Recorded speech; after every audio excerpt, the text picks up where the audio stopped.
చెప్పినా మళ్ళీ చెప్తున్నా, ఎంత సిగ్గుదప్పిన ప్రభుత్వం అంటే, ఎంత ఇజ్జత్ లేని ప్రభుత్వం అంటే కాంగ్రెస్ ప్రభుత్వం. వీళ్ళే చెప్పారు. ఏం చెప్పారు?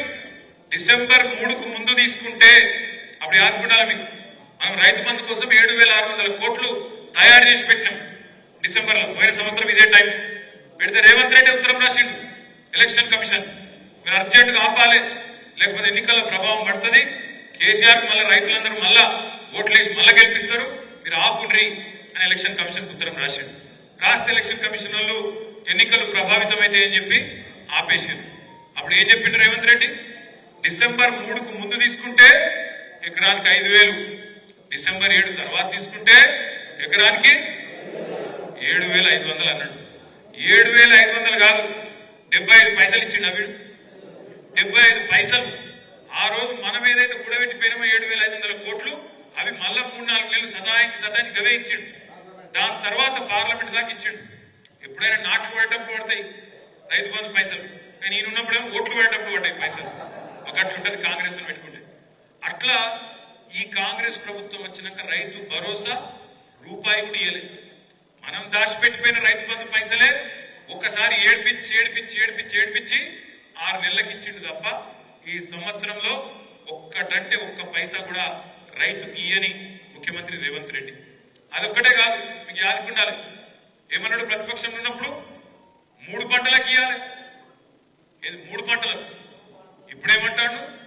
రైతు ప్రమాణ పత్రం రాసి అన్నాడు.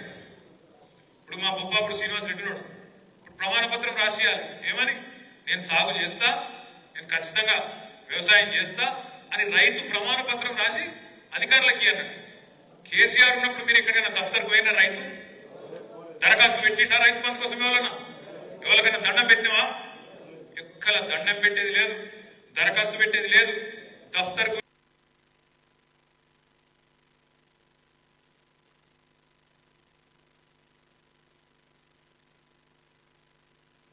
కోట్ల రూపాయలు రైతుల ఖాతాల్లో జమ చేసిన నాయకుడు కేసీఆర్ గారు. 80,000 కోట్లు ఏది? ఒక రైతు బంధు. ఇంకో దిక్కు రుణమాఫీ రూపంలో మరొక 27,000 కోట్లు.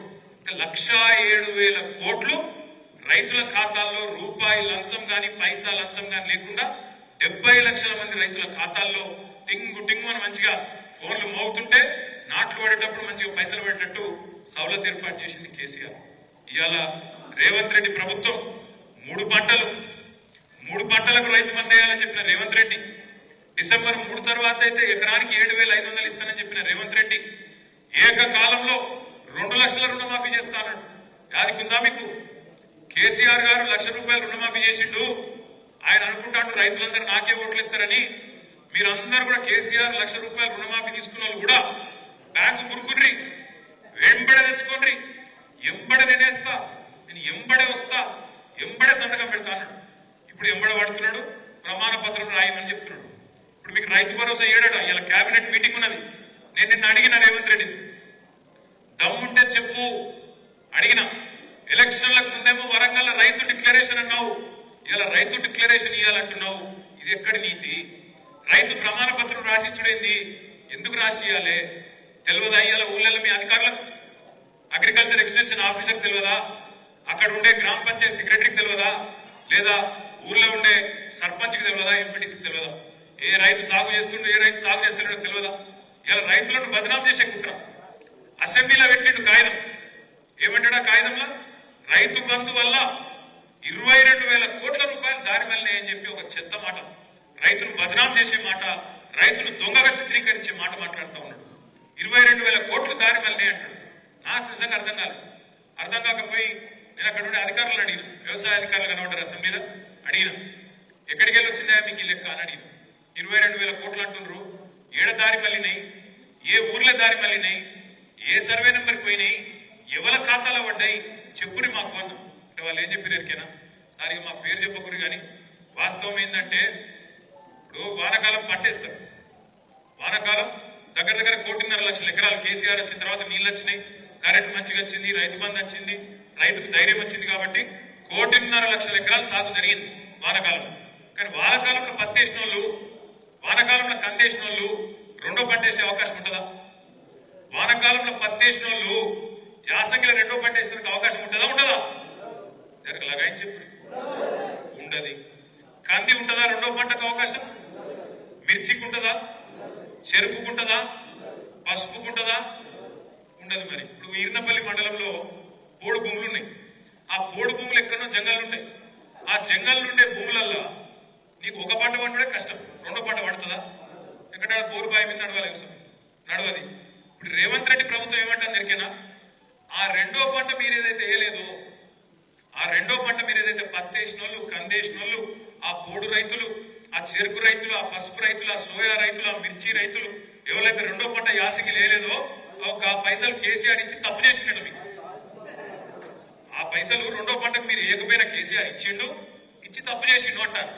నేను ఇక్కడికి వచ్చినప్పుడు రవీంద్రరావు గారిని అడిగిన, రవీంద్రరావు గారు మరి పత్తి సంగతి ఏందని అడిగిన.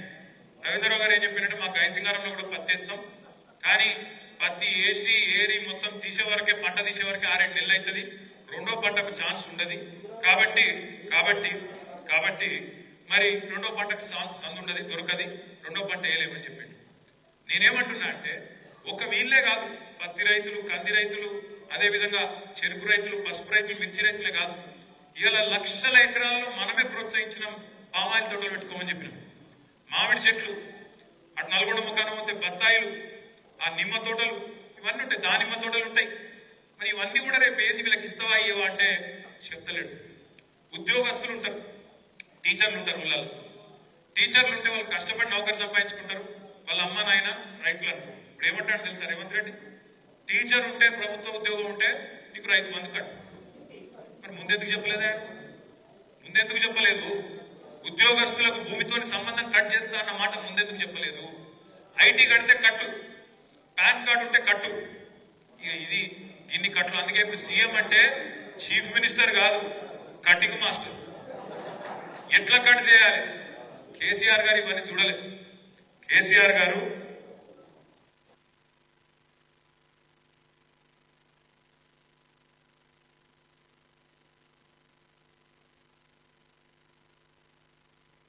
నీళ్లు తేవాలి, గోదావరి నీళ్ళని తేవాలి, కృష్ణ నీళ్ళని తేవాలి, సిరిసిల్ల లెక్క, మన వేములవాడ లెక్క, మన మానకొండూరు లెక్క, ఈ హుస్నాబాద్ లెక్క ఈ ప్రాంతం మొత్తం కూడా కరువు ప్రాంతంగా, మెట్ట ప్రాంతంగా పేరుపడ్డది.